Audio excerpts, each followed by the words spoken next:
سەرەڕای دەرچوونی یاسای بودجە و ڕێنماییەکان بۆ خستنە بواری جێبەجێکردنی یاساکە و ئەنجامدانی ڕێککەوتن لەگەڵ هەرێمی کوردستان لەسەر داهاتە نەوتی و نانەوتیەکان و پشکی هەرێم و پارێزگاکان،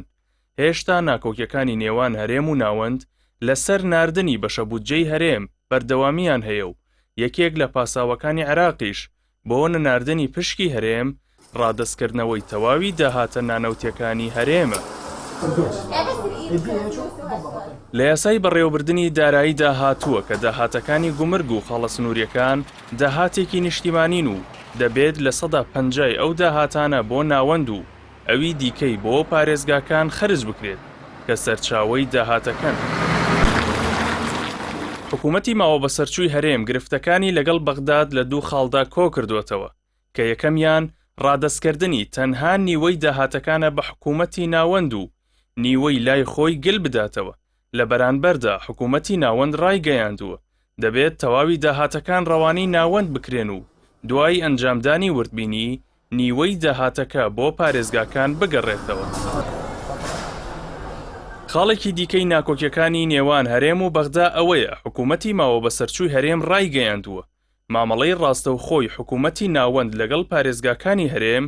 تێکدانی سیستمی فیدراڵیە لە عێراق و بەهێزکردنی مەرکەزیەتە.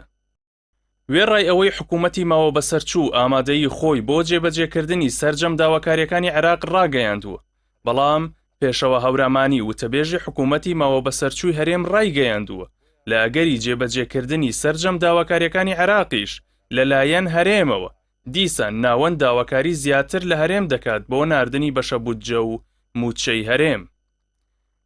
حکوومەتی عێراق دەڵێت پاساوەکانی بۆ داواکاریەکانی لە هەرێم پشتبەستن بە یاسای بەڕێوەبردننی دارایی کە وەک یاسایەکی دەستوری مامەڵەی لەگەڵدا دەکرێت و تێیدا ڕۆڵێک بۆ حکوومەتی هەرێم دیاری نەکراوە و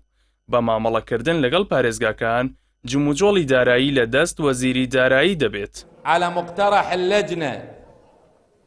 للفقرة 5 من المادة 2 أولا. چاودێران و پەرلەمانتارانی ئۆپۆزیسیۆن پێیان وایە دەسەڵات لە کاتی دەرچوونی یاساکەدا بێباکانە مامەڵەیان کردووە و هۆشداریەکانی لایەنە ئۆپۆزیسیۆنەکانی لە بەرانبەر مەترسیەکانی یاساکە بۆ سەر هەرێم بە هەند وەرنەگرتووە و بە هەڵوێست و ڕەفتارەکانی خۆیان هەرێمی کوردستانیان بە لاواسترین دۆخی گەیاندووە. بەهۆی نەشارەزایی دەسەڵاتدارانی هەرێم لە پرسە یاسایی و دەستوریەکاندا لە ماوەی 32 ساڵی ڕابردوودا هەرێم بەرانبەر بەغدا چەندین شکستی بەخۆیەوە بینیوە و ئاستی خواست و داواکاریەکانی لە بەدەستهێنانی خاک و پرسەنەتەوایەتیەکانەوە هێناوەتە خوارەوە بۆ هەوڵدان بۆ داواکردنی موچە و پشکی هەرێم لە بەغدا و هێشتا بەو ئامانجەش نەگەیشتوون.